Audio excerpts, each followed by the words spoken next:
তো গত পর্বে আমরা যে অংশটুকু দেখেছিলাম যে এইচএক্স নিয়ে যে কোয়েরির সাথে আপনি কিভাবে কাজ করবেন, হ্যাঁ, যেমন এখানে আমি কি করেছিলাম একটা দেখিয়েছিলাম, তাই না?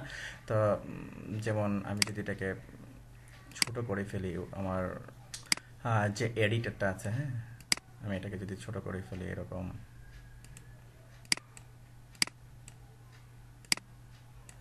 জাস্ট এরকম আমি ছোট করে নিলাম, এটাকে এরকম ছোট করে নিলাম। ওকে, ছোট করে নিলাম।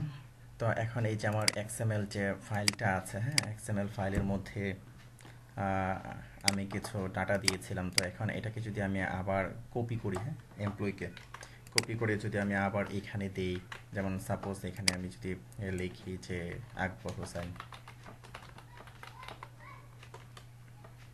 আকবর হোসেন লিখি, স্কিল জাভা দিলাম এখানে, ঠিক আছে?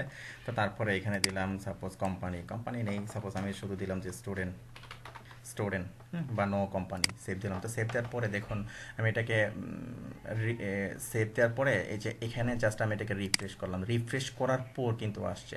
তো আপনি চাচ্ছেন যে এখানে সেভ দেওয়ার পরে অটোমেটিক্যালি কি হবে, এটা রিফ্রেশ হয়ে এখানে এটা আপডেট হয়ে যাবে। এটা আপনি কিভাবে করবেন? অটো লোড, আমরা জাস্ট এটাই আজকে দেখব। তো এটা করার জন্য আমি এখন যে কাজটি করব এখন, যেমন আচ্ছা এখানে যেটা আছে, এখানে চিলড্রেন রিমুভ যেটা ছিল, এটা আমরা এখানে এটাকে কল করে দিই।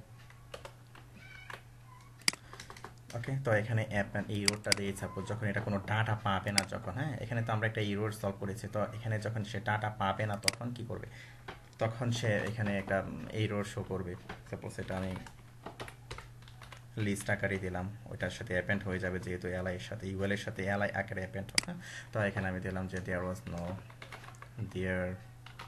আর নো ইরোর বা ইরোরস।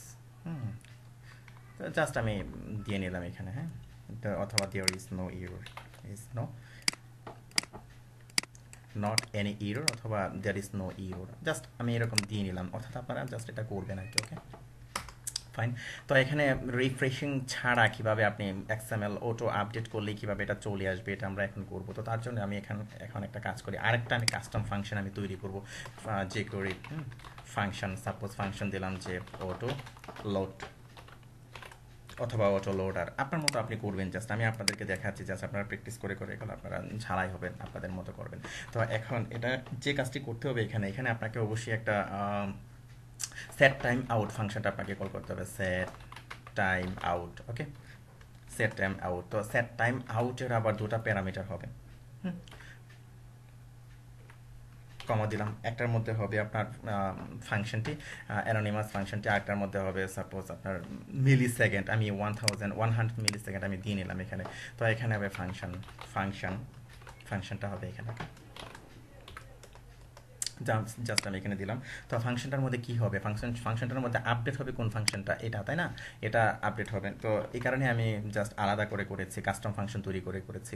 এটা হবে, তো এটা হবে যেহেতু আপডেট হবে, এটাকে আপনি এখানে দিয়ে নেবেন, যেটা কি হবে, অটোমেটিক্যালি আপডেট হবে কি 100 মিলি সেকেন্ড পর পর, অর্থাৎ ইনস্ট্যান্টলি।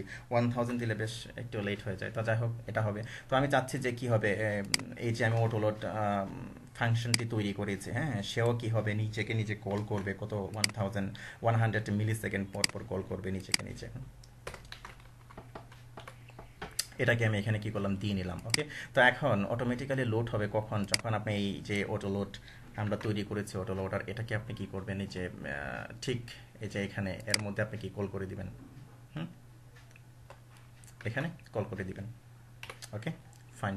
অর্থাৎ ডকুমেন্ট ডট রেডির মধ্যে কি আমি কল করে দিলাম, এই যে আমার এই ফাংশনটি কল হবে, তারপরে এটা কল হবে, অটোমেটিক্যালি লোড হবে। হুম, তো ওকে, ফাইন। তো এখন আপনি কিভাবে এটা পারবেন, মানে দেখবেন যে এটা কাজ করছে, তো এটা দেখার জন্য এই যে আমি কি করলাম, এখন এই যে এটাকে আমি রিফ্রেশ করে নিলাম। ওকে, রিফ্রেশ করে নিলাম। রিফ্রেশ করার পর এখন আমি এখানে কিছু যেমন এমপ্লয়ি আমি নিয়েছিলাম আরেকটা, আমি আরেকটা এমপ্লয়ি নিলাম। আমি এখানে লিখলাম সাপোজ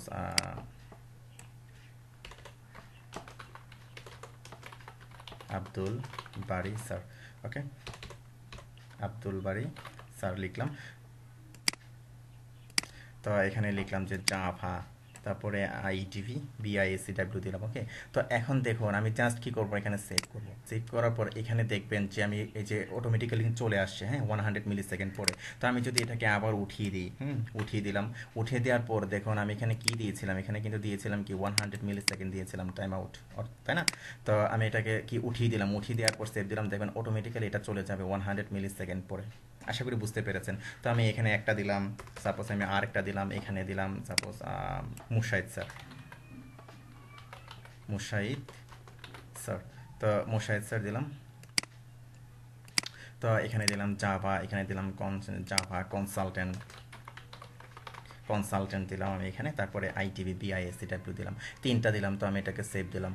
তো সেভ দেওয়ার পর দেখবেন অটোমেটিক্যালি 100 মিলি সেকেন্ডের মধ্যে কি এটা আপ হচ্ছে উইথআউট পেজ রিফ্রেশিং। পেজটা রিফ্রেশিং ছাড়াই কি করছে, আপ করছে। তো এখন সাপোজ ধরুন এখানে আমি কি দিয়েছিলাম, এখানে আমি কি এমপ্লয়ি দিয়েছিলাম, আমি এমপ্লয়িকে উঠিয়ে দিচ্ছি। ওকে, উঠিয়ে আমি সেভ দিচ্ছি। ওকে, সেভ দিচ্ছি, এখানে কিছু নেই অথবা কিছু নেই, আচ্ছা একেবারে কি খালি হয়ে গেল, তাই না? অথবা আমি ধরুন এই যে পার্সনকে আমি উঠিয়ে দিলাম, উঠিয়ে দিয়ে আমি এটাকে সেভ দিলাম। সেভ দেওয়ার পর দেখা যাবে কি এই যে দেয়ার ইজ নো এরর দেখাচ্ছে। কারণ কি এখানে জাস্ট আমরা কি যে এররটা এখানে সেট করে দিয়েছিলাম আমরা, তাই না? এই যে বড় যদি করি যে অ্যাপেন্ট, হ্যাঁ, ইউআর, যখন এটা চাইল্ড যখন সব চলে যাবে, কিছু যখন পাবে না, তখন কি করবে, এটাকে দেয়ার ইজ নো এরর, এটা এটা দেখাবে। তো ওকে ফাইন, আমি সেভ দিলাম। সেভ দেওয়ার পর যখন আমরা এটাকে দেখবো অটোমেটিকলি কি চলে আসছে, এই যে দেখুন এরকম, তাই না? তো আমরা কি করলাম, এখান থেকে ধরুন আমি দুটাকে রিমুভ করে দিলাম, রিমুভ করে দেওয়ার পর আমি যখন এটাকে সেভ দেবো, তখন দেখবেন যে অটোমেটিক্যালি কি এখানে আপ হচ্ছে, অর্থাৎ পেজ রিফ্রেশিং ছাড়াই। তো আমরা দেখলাম যে পেজ রিফ্রেশিং ছাড়াই, হ্যাঁ, এই যে সেট টাইম আউট মেথডের মাধ্যমে আপনি কিভাবে কাজ করবেন, অর্থাৎ এই যে অটোলোড একটা ফাংশন আপনি কিভাবে তৈরি করবেন, তো আপনি এক্সএমএল কে আপ করবেন অটোমেটিক্যালি। ওকে ফাইন, ধন্যবাদ।